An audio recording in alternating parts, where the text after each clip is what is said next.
Alright, so next up we have a 1988 YSR50. This bike has original paint, original bodywork. It was not a restoration. As you can see, it's seen some love. You know, it's got a little bit of damage from, looks like it was stored outside for a bit.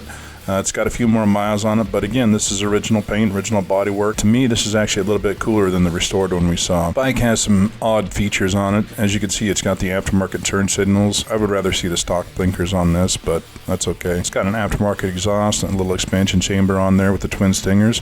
Kind of a cool look for this little bike. Overall, I think this is a pretty solid, clean little bike. Made me happy to see it. Definitely one I'd consider taking on as a project. This bike sold without reserves for $6,050. As much as I hate to see what these things are going for, I think this might have actually been a pretty decent buy.